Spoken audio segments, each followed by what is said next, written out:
So not too long ago, you might remember there's a video called Two Out of Shape Guys, and it was Brian and I going to hike up a mountain similar to this, where we did a time-lapse video, and we thought we climbed much higher than we actually did, but in reality we made it like a fifth of the way up the mountain. It's pretty steep. And so that, with us just being out of shape, it didn't work well. So instead of trying to hike the same mountain again, which would certainly be some wonderful exercise, I found a road that will actually take me to about the 8,500 foot mark, and then I am just going to walk up the last 1,500 feet.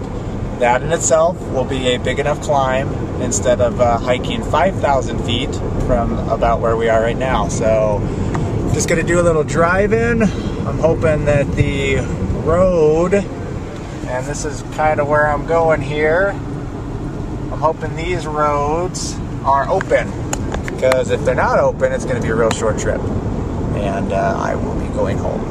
So let's hope they're open, and I'm hoping it's pretty sweet from up top. The peak's at 10,000 feet, and it overlooks the whole Salt Lake Valley, so we're going to see what sweet time-lapse we can get from up there. That was the luckiest freaking deer in the world. I'm driving down this road right here, and one deer hops across the road a pretty good ways ahead of me, and then I keep driving, and then out shoots another one, and I was like, I hit my brakes almost as hard as I could. Well, I guess as hard as I could, I mean, but anyways, and I was like a foot from hitting his butt. That is a lucky deer, and that was pretty crazy. He just came shooting out of nowhere, right across the road. Luckily, them deer are quick, because I was probably going 30 to 40. Lucky bugger. He lives to hop across the road another day. Alright, so I went the wrong way. Probably should have took a video where I went, but I went too far, and I found myself on the east side of the mountain, which is not where I wanted to go. Luckily, there was a guy doing some excavating. I don't know if he lives up there, but anyways, there's some really pretty homes up that direction. So he directed me back to what I believe is now the right trail.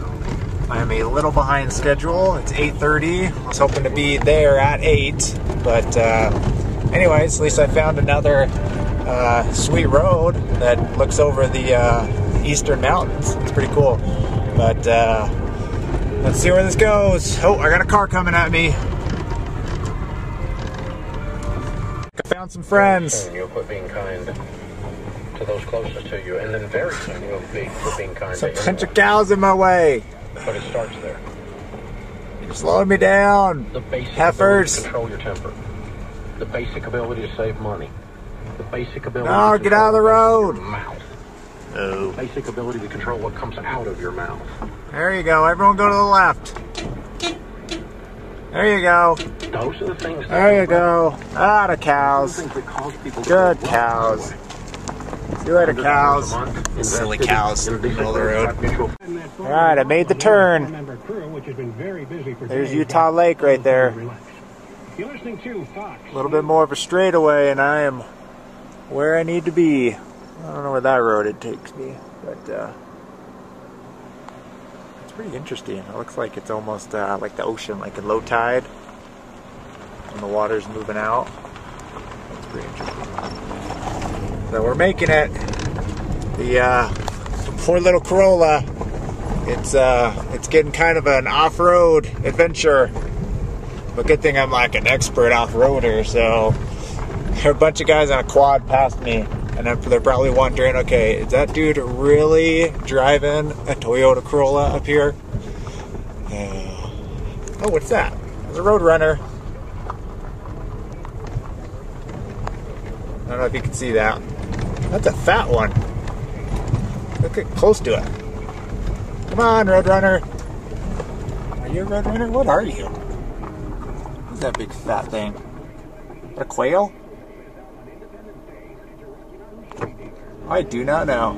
Anyways, don't have time. I gotta get to where I need to get because I still got a hike ahead of me. It's much later than I anticipated, but 9, I think that was my next time I was shooting for, so. Okay, I don't know if you can see me. I made it to my spot. It's, you can't really tell. I'm sure Laura's happy with this. So I get all the way here, and I'm thinking, okay, I can make it, and there's this drop, and I catch my front end. So my front end got stuck, and the tire's in, of course, the mud, and this one just keeps spinning. So I'm trying to dig the freaking thing out, and I can't. So I would like to say using my superior intellect, but my intellect didn't help me get in this spot in the first place. I got up here, and it's very nice, and I see the peak where I need to go. But I have to now be smart like I wasn't before, and I've jacked the car up on this end, lifting the car out of the mud, so now I can clean out some of the mud and stick some dirt and rocks and some of these posts in there, and then I'm going to lower the car and I should be able to get out. That's what we're hoping. So I didn't plan for this. This is actually pretty gay right now. My peak's right up there. I know you can't see it, but lame, so lame. So let's find out. All right, so I'm pretty stoked. My idea worked. All by myself, out in the freaking middle of nowhere. Here's my makeshift here. I don't know how well you can see it. Wish I had more light. Got a stick. Some sticks underneath here, some rocks, a longer plank, and I had to do a rocking technique to get the car out. That's where I kind of stuck myself a little bit. So she's a little muddy, but no damage. What that is. Anyway, so I did it. I got myself out. Pretty excited because if I didn't, I don't know what I was gonna do. I don't have a cell, no signal, and anyways, I got out. So that made me excited. I wasn't excited to get stuck in the mud in the first place, but so now we're off. Got to change into my pants, and it looks like there was a car. If I'd have waited longer, I think a car would have came along. Or whoever. Oh, anyways, off to my hiking. Gotta change my pants, and then I gotta see if I can make it up this hill. So I got the car unstuck, and I was on my way climbing to the top of the mountain, and I used my best judgment and decided it probably wasn't the wisest thing to go climb 1,500 feet in the middle of the night when it was dark. Getting the car stuck in the mud wasn't something I planned. That took me about, I don't know, 30 minutes? Maybe up to, not an hour, maybe 30 minutes to get it out.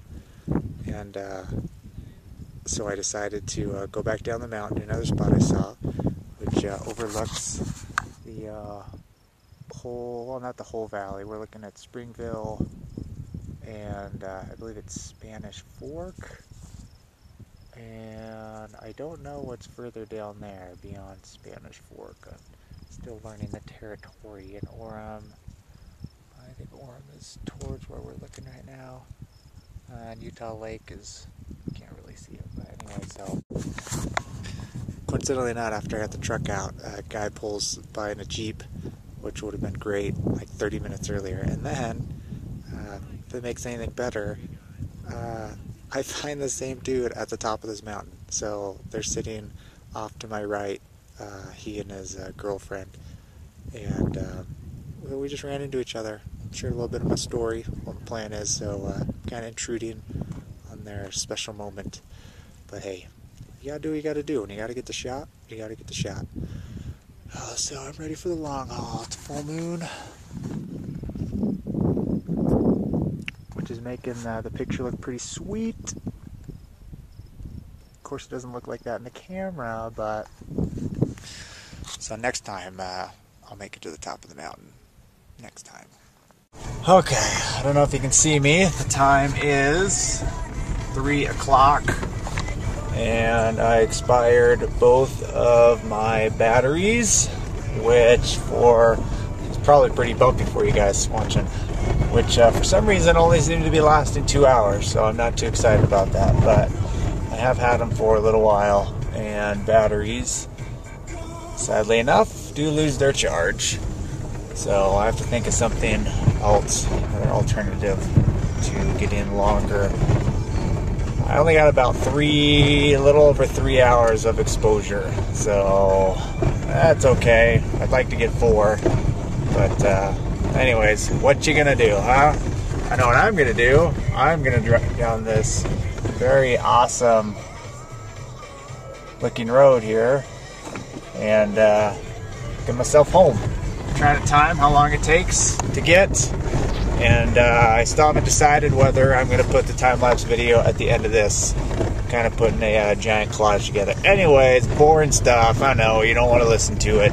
I gotta go, it's 3 o'clock, and I need to pay attention to the road. One more thing, then I'm done. I have to say, I do wish I had a truck, but for those of you out there, it is amazing the places you can go in a Toyota Corolla. Because Laura probably wouldn't be too thrilled if she came with me on this trip. But I'm such an expert at off-roading in a Corolla. It's like the pros when they got their Jeeps. That's how good I am. So anyways, don't be afraid to go places if you got a Corolla. It'll get you there.